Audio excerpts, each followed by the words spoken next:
Hello guys, and in today's video what we're going to be doing is we're going to be trying something that is very interesting and is going to be very fun. So, as you guys know, Rockstar added the drag and drift races into the creator.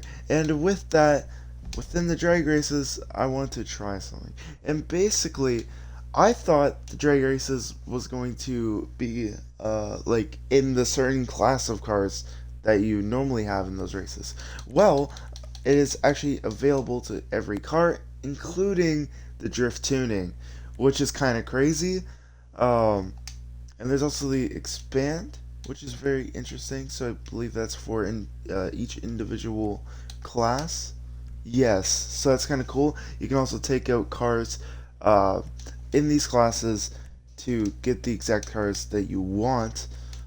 So that's kind of cool throughout the race. So it does make it a little bit of that. So keep in mind that there is drift tuning. I've already created a race. We're going to be going in that, and we're going to be trying it out. I I failed that. I could have gone that. All right.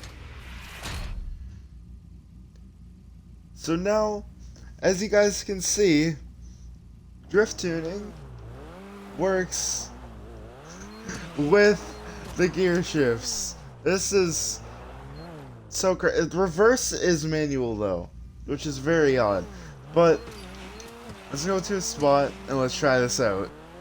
So one thing to note, there is no handbrake when you're drifting with this in these drag races because they disabled it for some odd reason. So basically your brakes are going to be your best friend if you're trying to get tandems, or even if you're trying to drive from like by yourself, because the brakes will actually help you hold your angle and all that. So it makes it a lot of fun when you're trying to drift with this, and it's also a really fun time because you actually have your gears to go through. Now the next thing is, do the gears actually limit, like when you go to rev limit, do they stay? Like, does it technically stay there? And the answer is yes. As you can see, the speed isn't going up anymore. It goes up a little bit. It still goes up a little bit, but like, it's basically like perfect. So the first gear will only do this basically. And as you can see, it's limiting my car. And then when I go into second, so the gears do something, which is really cool. At least it keeps the car at a certain like speed limit, which is very nice.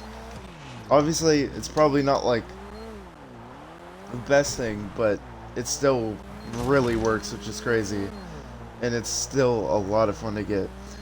Also, the other thing is that the drag races are only 4 players. I wish you can extend it, but that is not possible. So probably think twice about doing this when you have a 30-player lobby.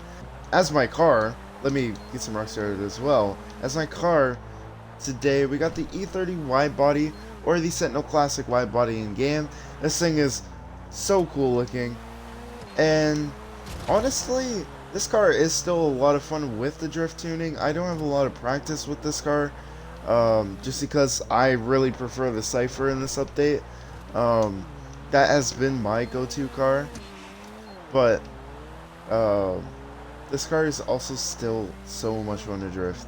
All the cars in this update, at least the 3 we got right now, have been a blast to have on drift tuning. Cypher is just it for me, man. I might need to do like a video like ranking, at least for me, the 3 cars, because the Cypher just feels so planted and so good. But that's kind of my take on the Cypher. The random beeping noises and everything is from the gears, and also when you do have like this and this kind of thing. It's a little bit much, but it's because of the drag racing thing. You can't really do anything about that. Yeah, besides that, this is really fun. I think I'm gonna hop into another car and hop into another spot, and let's try it real quick. Now we're in the Volvo. We're at the LSIA line. We're trying this out here. Again, haven't driven the Volvo too much, but I do know a thing or two about it. Still a lot of fun to drift. Again, this thing is probably one of the more kind of gripped up cars, I feel like, especially from seeing someone like Wall drive this thing.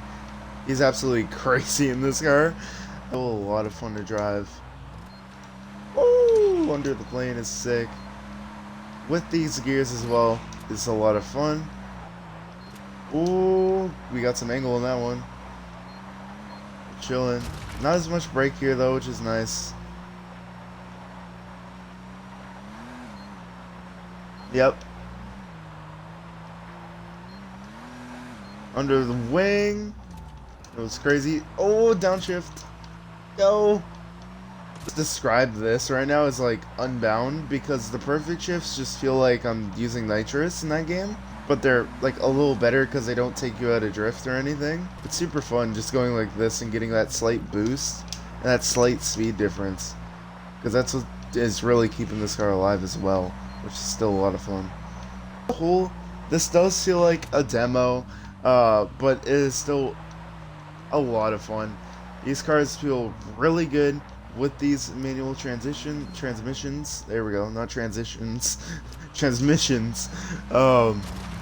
And yeah, you can still get tandems with it, which is really cool. Obviously, I'm by myself, so yeah, you guys should definitely try this if you guys get a chance. I will have a link to this drift race below the video. As you can see, there's no wrong way signs, so it makes it even better to go to these areas and, you know, chill with a couple of friends. If you guys enjoyed today's video, consider hitting that like button, hitting that subscribe button, and as well hitting that notification bell to know when I upload and stay up to date. And with that being said, I'll see you guys in the next video, and I'm out. Peace.